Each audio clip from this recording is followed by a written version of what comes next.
Oke, shalom semua di dalam nama Tuhan Yesus Kristus. Bertemu lagi kita pada saat ini. Kita akan mempelajari ICM Modo 1 bagian 3 bab yang ke-8, yaitu memimpin orang kepada Kristus. Jadi pelajaran ini berkenaan dengan bagaimana kita memimpin orang kepada Kristus, kepada Kristus. Dan ini lebih kepada langkah ataupun metode ataupun cara saudara-saudari dan termasuk saya sendiri di lapangan, bagaimana kita memimpin orang kepada Kristus. Ini adalah satu cara. Sepertinya kita membuat cake. Membuat biskut, kita ada cara-caranya untuk menghasilkan sebuah ataupun cake ataupun biskut. Jadi sebelum kita memimpin orang kepada Kristus, kita juga harus bersedia. Kita juga harus bersedia dari segi kerohanian kita.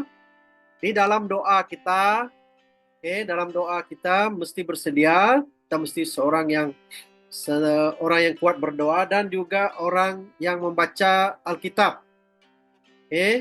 Mesti ada kehidupan seperti itu. Kita ada saat teduh dengan Tuhan, dekat dengan Tuhan, supaya kita dipimpin oleh Roh Kudus ketika kita memimpin orang kepada Kristus.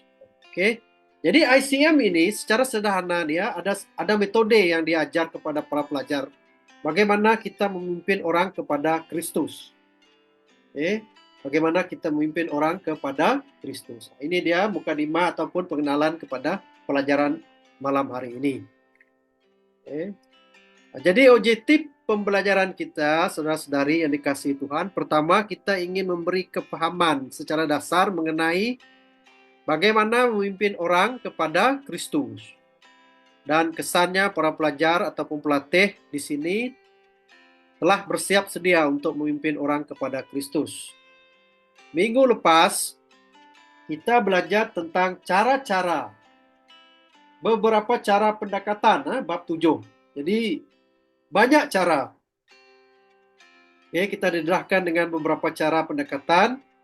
Dan malam hari ini kita didedahkan bagaimana memimpin orang kepada Kristus Yesus.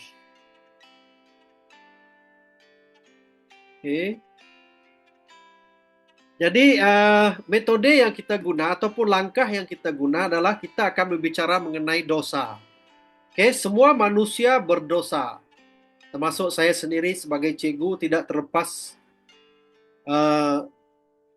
terlepas daripada dosa, pelanggaran dosa.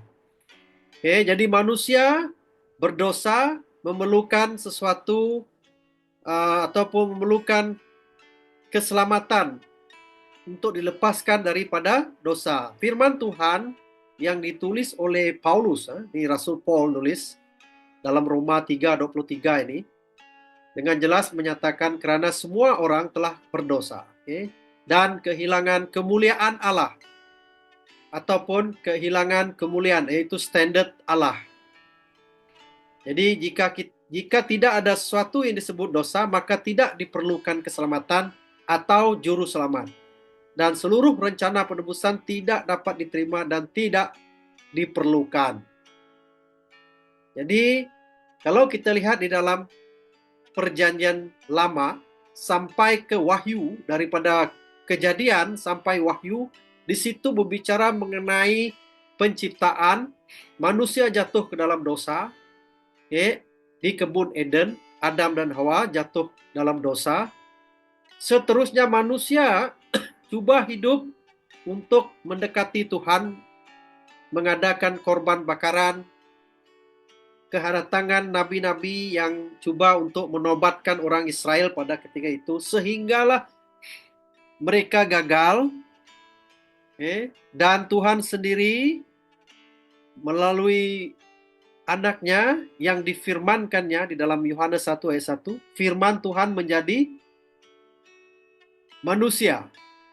Tuhan sendiri melalui firman-Nya menjadi manusia, menebus manusia daripada dosa. Ini yang sehingga kita dapat mendekati Tuhan, melalui firman, melalui firman. Dan ini mengajar bahwa seluruh dunia telah berdosa dan juga mengajar tentang sifat dosa, yaitu kehilangan kemuliaan Allah. Jadi mau tak mau dosa ini harus, ataupun manusia itu harus ditebus daripada terus hidup dalam dosa dan mati di dalam dosa. Jadi Tuhan sendiri melalui Yesus Kristus datang ke dunia menebus kita sebagai manusia. Jadi kita boleh gunakan metode ini dalam kita memimpin orang kepada Kristus. Kalau nak mencari kekayaan, kita boleh memotivasikan manusia tersebut supaya dia bekerja. Supaya dia bekerja, dia belajar untuk mendapatkan uang ringgit untuk menyara dirinya sendiri. Tetapi dalam hal dosa ini, manusia perlukan keselamatan, yaitu hanya di dalam Tuhan Yesus Kristus.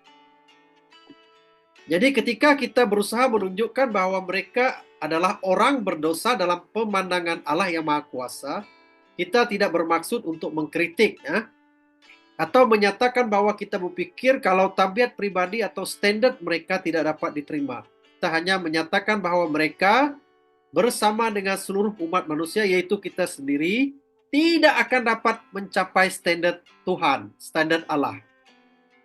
Bagaimanapun kita berbuat baik di dunia ini, melakukan perbuatan baik,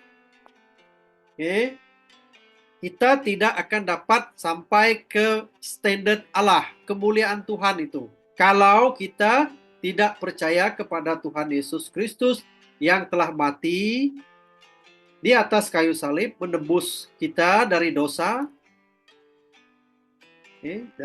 dan kita semua yang percaya diselamatkan lewat dari perbuatan Tuhan di kayu salib itu, kita diselamatkan. Nah, jadi kalau kita lihat di perjanjian lama, bagaimana orang Israel mereka mengadakan korban bakaran, hidup dengan mengikuti hukum Taurat, mereka juga tidak dapat sampai kepada Tuhan Yesus ataupun Tuhan. Tidak dapat sampai ke situ karena kita tidak mampu untuk sampai kepada kemuliaan Tuhan itu, melainkan kepercayaan kita kepada Tuhan Yesus Kristus. Dalam Yohanes 3 ayat 16, Tuhan menyelamatkan kita dengan kematian Yesus, anak tunggalnya Yesus Kristus di kayu salib, kita dapat diselamatkan. Barang siapa yang percaya tidak akan binasa. Itu dia. Jadi ini yang kita perlukan sebagai manusia. Jadi apabila kita berbicara memimpin orang kepada Kristus, sudah pasti kita akan menceritakan tentang dosa dan pelanggaran. Jadi bagaimana kita ditebus, yaitu melalui Yesus Kristus. Nah, kalau tentang kekayaan, tentang duit ringgit, kita boleh memotivasikan manusia supaya mereka bekerja. Tapi kalau tentang dosa, tidak ada cara lain, saudara-saudara. Jadi kita boleh bercerita seperti itu. Nah, ini dia bagaimana kita memimpin. Kedua, kalau dosa itu tidak diampunkan, ada hukuman. Ada hukuman. Roma 6:23 mengatakan upah dosa adalah maut.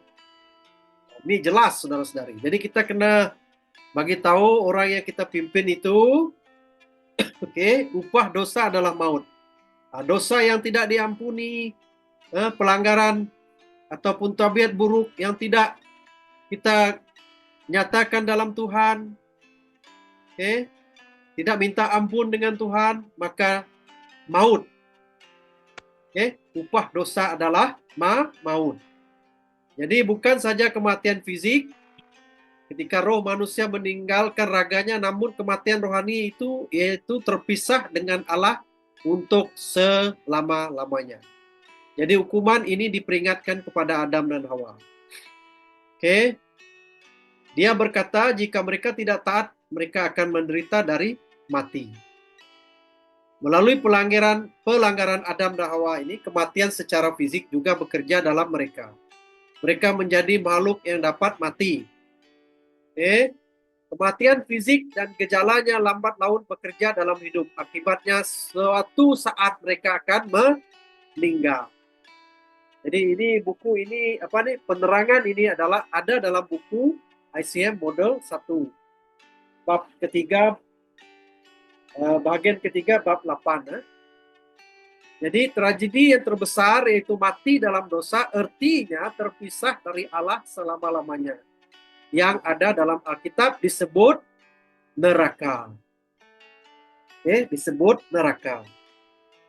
Jadi dosa yang tidak diampuni, dosa yang tidak dilepaskan akan menerima hukuman manusia itu. Jadi apabila kita memimpin orang kepada Kristus, kita harus bagi tahu manusia itu ataupun orang itu supaya dia melepaskan dosanya, meninggalkan perbuatan buruknya, tabiat buruknya. Itu yang kita harus lakukan. Mula-mula tadi kita berbicara mengenai dosa, lepas itu kita berbicara mengenai hukuman dosa jika tidak diampuni. Oke, masih bersama dengan Cikgu. Boleh saudara-saudari respon di dalam chat ayat 8. Masih ya? Oke. Ada nomor 8 nih. Oke, puji Tuhan. Masih bersama dengan Cikgu. Jadi tadi kita berbicara mengenai dosa, kita berbicara selepas itu kita berbicara mengenai hukuman dosa. Ketiga, kita berbicara mengenai keselamatan. Dalam bahasa Greek dipanggil soteria. Keselamatan. Jadi dosa, hukuman dosa, siapa yang akan menyelamatkan? Jadi sudah tentunya bagian ini akan berbicara mengenai siapakah sang juru selamat itu. Jadi pada bagian akhir Roma 6:23 juga diberikan satu hal yang baik, atau mengujakan, yaitu tentang kasih karunia Allah adalah kehidupan kekal melalui Yesus Kristus. Nah, bagian ini kita telah pelajari di bagian awal pelajaran ICM Model 1. Kita telah belajar tentang kasih karunia, kita telah belajar tentang kerajaan Allah yang kekal, kita telah belajar tentang siapa Yesus Kristus.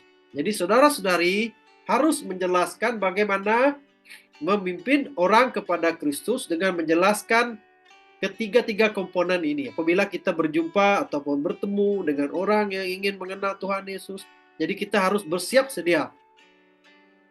Dengan apakah itu kasih karunia, yaitu pertolongan Allah yang tidak ternilai. Apakah itu kehidupan kekal, yaitu di dalam Yesus Kristus, kerajaan Allah.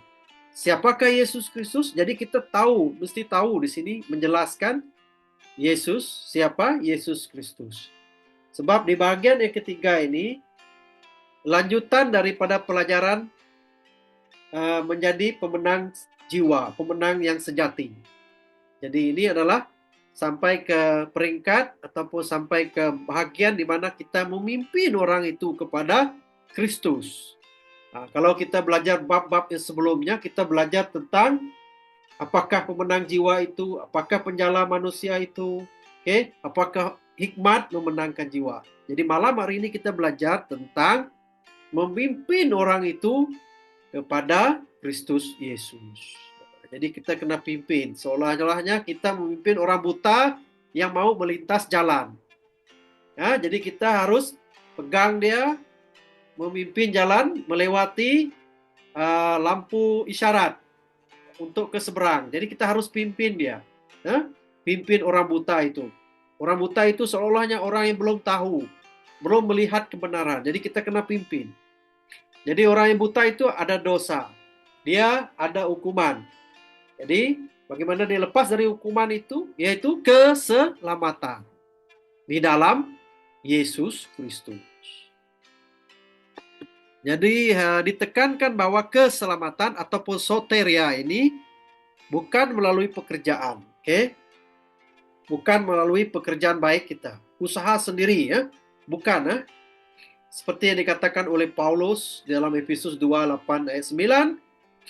Bukan juga hidup yang baik atau segala jenis kebaikan, tetapi saudara-saudari, melalui Tuhan kita Yesus Kristus. Melalui Tuhan kita Yesus Kristus. Nadai cara bukai. Semina Tuhan Yesus Kristus. Di bawah kolong langit ini tidak ada nama lain selain daripada nama Yesus yang boleh menyelamatkan. Tidak ada nama lain. Itu kita harus tekankan. Yesus adalah jalan, kebenaran, dan hidup. Terus dia adalah jalan yang lurus untuk ke surga. Tidak ada jalan yang lain. Jadi kita harus menunjukkan kepada setiap orang akan keperluannya juru selamat. Jika seseorang tidak menyadari akan keperluannya, maka tidak akan ada motivasi untuk mencari juru selamat.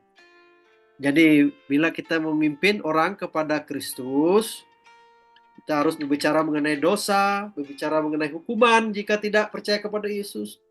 Dan juga apabila dia percaya kepada Yesus, ada keselamatan. Nah, ini yang kita guna, metode yang kita pakai. Ataupun cara yang kita boleh guna. Jadi kita harus ingat itu. Berbicara mengenai dosa, berbicara mengenai hukuman, dan seterusnya berbicara mengenai keselamatan di dalam Tuhan Yesus. Kita harus menunjukkan pada mereka, orang yang dipimpin itu, bahwa Yesus Kristus adalah juru selamat agung. Sudah lahir bagimu juru selamat, yaitu Kristus Tuhan. Ini adalah ayat-ayat yang menyokong kenyataan bahwa Yesus adalah juru selamat.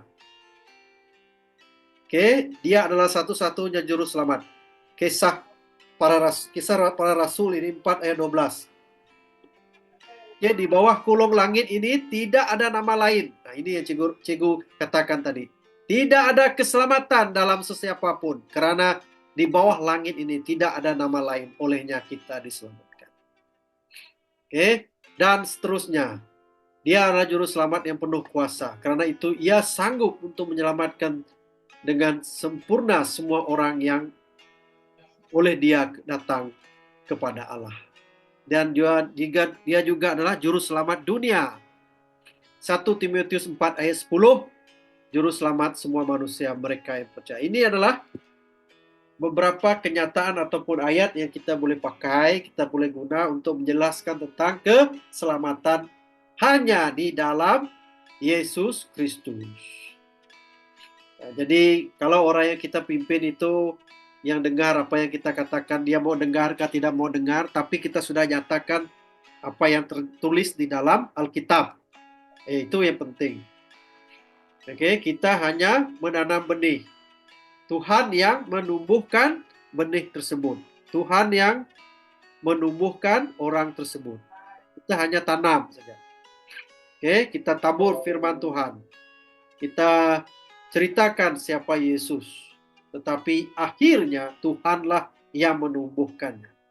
Nah, jadi ini berbicara mengenai keselamatan. Apabila kita telah menjelaskan keselamatan di dalam Tuhan Yesus Kristus, kita harus yang keempat dalam buku ICM ini adalah keselamatan adalah melalui iman dalam Kristus Yesus. Iman, pengharap kita, kepercayaan kita di dalam Kristus. Jadi ini adalah langkah yang keempat yang kita pakai, yaitu percayalah Tuhan Yesus Kristus dan kamu akan diselamatkan. Kisah para Rasul 16:31. Sehingga ke slide ini saya harap saudara-saudari boleh paham dan masih bersama dengan cikgu. Ini merupakan atau cara dia, ataupun metode, langkah-langkah demi langkah bagaimana kita menceritakan ataupun memberitahu bagaimana orang tersebut ataupun manusia tersebut dipimpin kepada Kristus Yesus. Ini merupakan langkah-langkah yang ditulis dalam buku ICM ini sesuai dengan Alkitab, bagaimana kita mau memenangkan orang kepada Tuhan Yesus Kristus. Jadi Roma 10:9 ini mengatakan, jika kamu mengakui dengan mulutmu bahwa Yesus Kristus adalah Tuhan dan percaya dalam hatimu bahwa Allah telah membangkitkan dia dari kematian, kamu akan diselamatkan. Oke, kamu akan diselamatkan. Jadi di dalam Alkitab kita, khususnya di dalam Perjanjian Baru, saudara-saudari, di dalam Perjanjian Baru, memang terdapat banyak sekali ayat yang mengatakan bahwa Yesus adalah jalan kebenaran dan hidup. Apabila kamu percaya, kamu akan diselamatkan. Jadi itu adalah kekuatan kita. Kekuatan Tuhan di dalam Injilnya menyelamatkan semua orang yang percaya. Oke? Menyelamatkan semua orang yang percaya. Nah, ini kita boleh guna nih. Roma 3:23. Oke? Semua orang telah membuat dosa, kehilangan kemuliaan Allah. Oke, Roma 6:23, namun kasih karunia Allah adalah kehidupan kekal melalui Yesus Kristus. Dan Roma 10:9-10, percayalah dalam hatimu dan akuilah dengan mulutmu, kamu akan diselamatkan.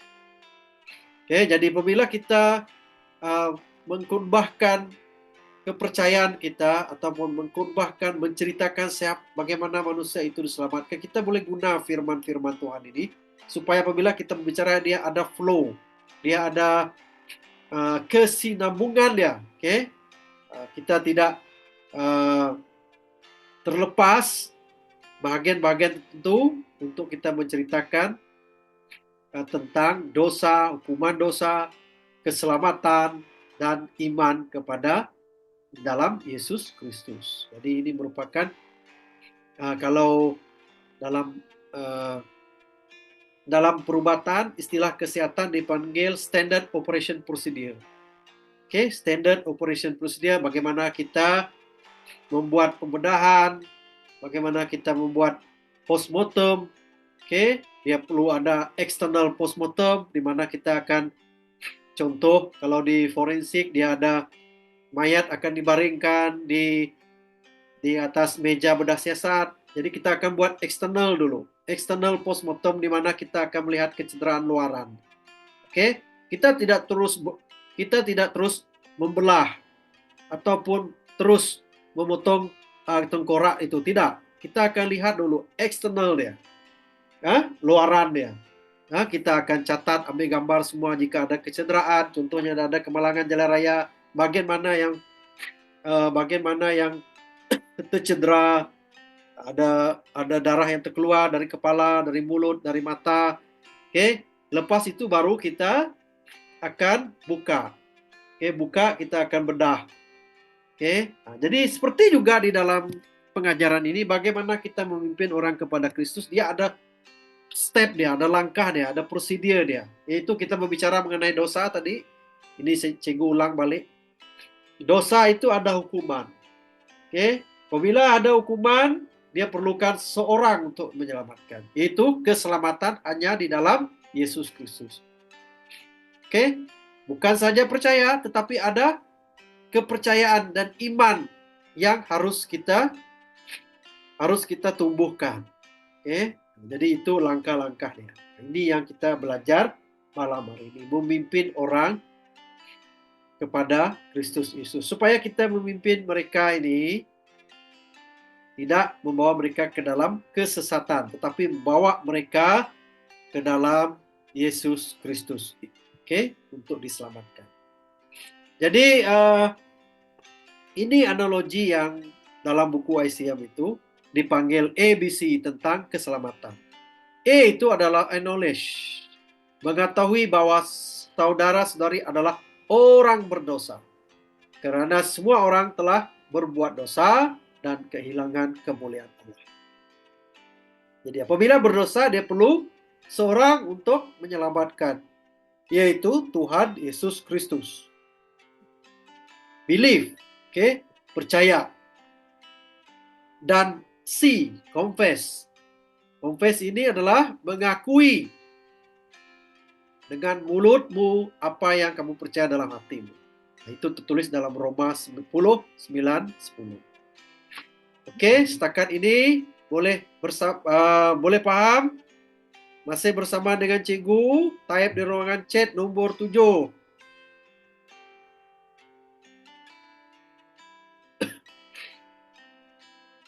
Oke, puji Tuhan, masih sama dengan Cikgu. Oke, itu adalah analogi yang kita pakai.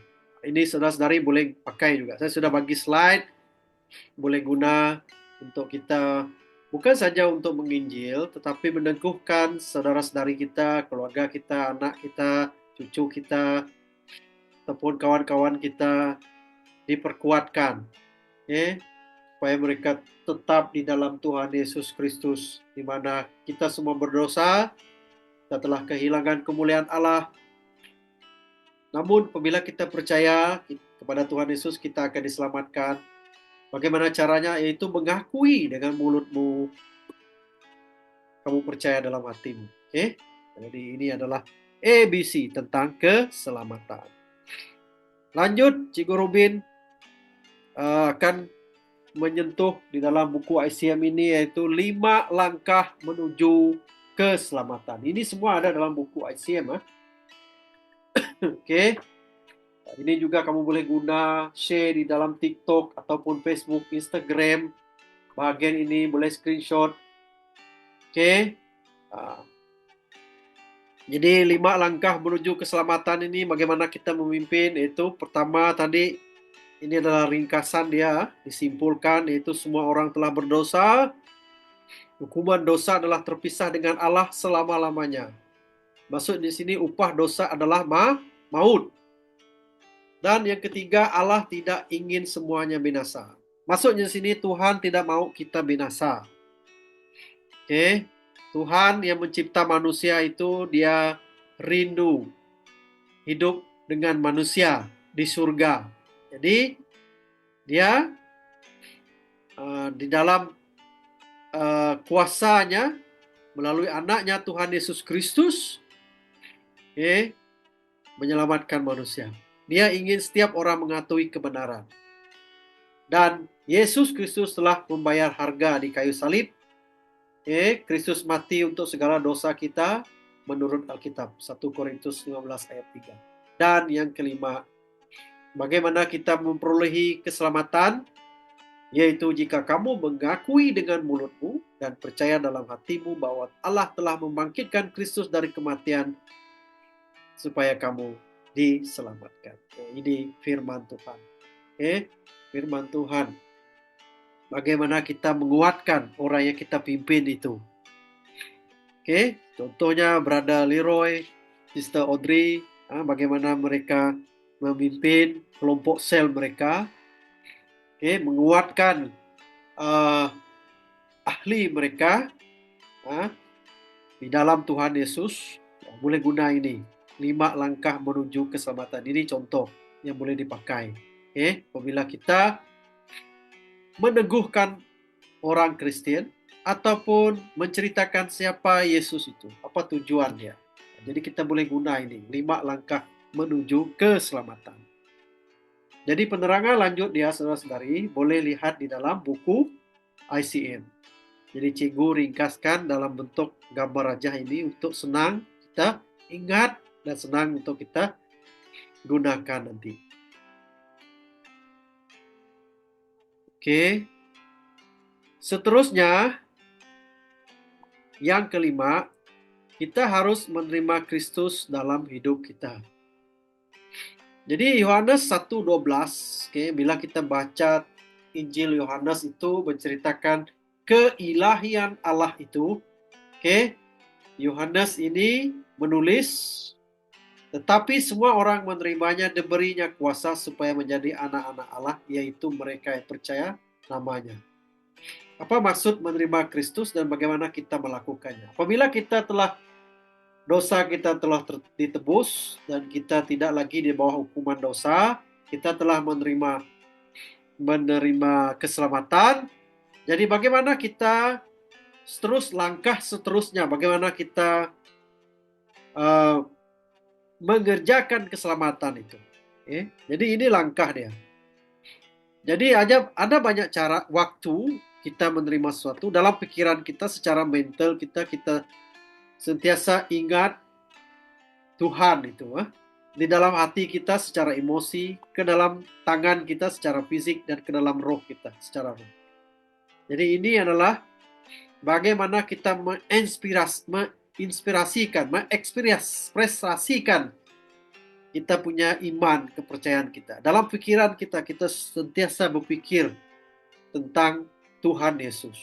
Oke, dalam Kolose ada menceritakan, ditulis oleh Paulus bagaimana kita harus sentiasa mengingat perkara-perkara yang di atas.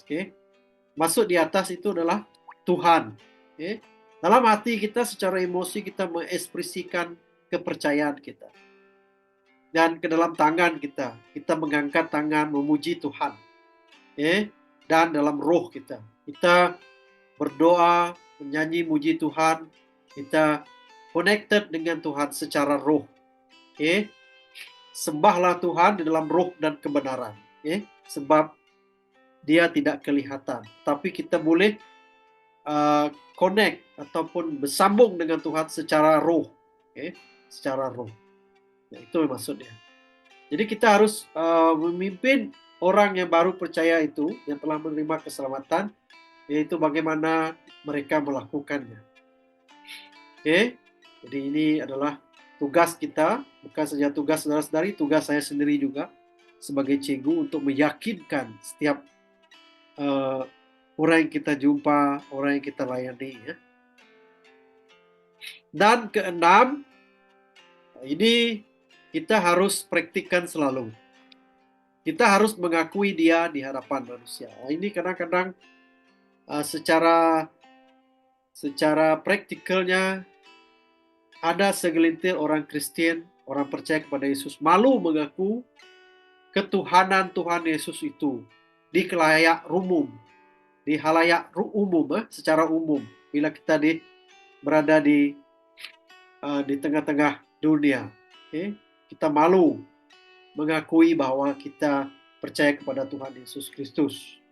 Jadi ini kita harus pimpin orang yang baru percaya itu supaya mereka tidak malu mengakui Tuhan di hadapan manusia. Jadi Rasul Paulus mengatakan, percayalah dalam hatimu dan mengaku dengan mulutmu. Roma 10 ayat 9, karena dengan hati kita percaya dan dibenarkan. Dengan mulut kita mengaku dan diselamatkan. Roma 10:10. Jadi penting ini saudara-saudari, kita harus meyakinkan pada orang yang kita telah tobatkan itu, yang telah kita injili itu, yang kita pimpin itu, pada masa sekarang atau pada masa depan, Tuhan bagi kamu bertemu dengan orang-orang yang belum kenal Yesus, ataupun bertemu dengan orang-orang yang jauh daripada Tuhan, kita harus menggunakan metode ini. Kita harus mengakui Yesus adalah Tuhan melalui mulut kita dan hati kita. Nah, kita jangan malu. Nah, seperti Yesus sendiri katakan, barang siapa yang mengakui aku di depan manusia, aku juga akan mengakuinya di depan Bapa-Ku di surga. Tapi barang siapa menyangkal aku di depan manusia, aku juga akan menyangkalnya di depan Bapa-Ku yang di surga. Jadi ini firman Tuhan. Kita harus berani mengakui Dia di hadapan manusia. Kita harus berani mengakui Dia di hadapan manusia. Jadi ini langkah yang keenam. Mesti ada keberanian, saudara-saudari. Kita sebagai orang yang memimpin itu harus berani juga. Harus berani. Dan yang terakhir, apabila kita telah gunakan metode ini, mulailah memenangkan orang lain bagi Kristus. Itu kesimpulan dia untuk pelajaran pada malam hari ini. Memimpin orang kepada Yesus Kristus. Buka surat 280. Buka surat 280 yaitu memimpin orang kepada Kristus. Yang terakhir yaitu mulailah memenangkan orang lain kepada Kristus. Kita sudah didedahkan dengan metode, langkah-langkah dari awal tadi. Manusia berdosa, dia perlukan juru selamat. Kalau tidak, dia harus melalui hukuman dosa.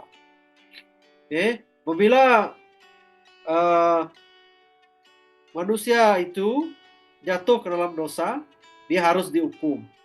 Tapi apabila dia percaya kepada Tuhan Yesus yang telah menggantikan dia dihukum di kayu salib untuk orang itu diselamatkan. Jadi apabila dia diselamatkan, dia harus mengerjakan keselamatan tersebut. Bagaimana mengerjakan keselamatan tersebut? Harus mengakui Tuhan Yesus, harus berani mengakui siapa Tuhan Yesus itu di hadapan manusia. Dan bagaimana melakukan, yaitu dalam pikiran kita secara mental, dalam hati kita secara emosi, dalam tangan kita secara fisikal, dan dalam roh kita secara rohani. Jadi ini metode-metode atau langkah-langkah bagaimana kita menerangkan, memimpin orang kepada Kristus. Dan akhirnya saudara-saudari harus memulai memenangkan orang lain kepada Kristus. Ini adalah teknik ataupun langkah-langkah yang kita boleh ingat, kita boleh pakai sederhananya, simple yang boleh kita pakai ya. Jadi kita replicate cara ini untuk orang lain, dan orang itu kita tumbuhkan, dia juga akan berbicara mengenai cara yang sama. Jadi ini adalah proses replikasi dan bertambah orang menggunakan cara ini. Bagaimana menerangkan manusia yang berdosa harus dihukum, tetapi harus ada juru selamat, yaitu keselamatan. Siapa juru selamat? Yaitu Yesus Kristus. Tidak ada nama lain. Hanya Yesus Kristus di bawah kolong langit ini. Oke, jadi secara kesimpulannya malam hari ini adalah berbicara mengenai cara bagaimana kita memimpin orang kepada Kristus Yesus. Oke.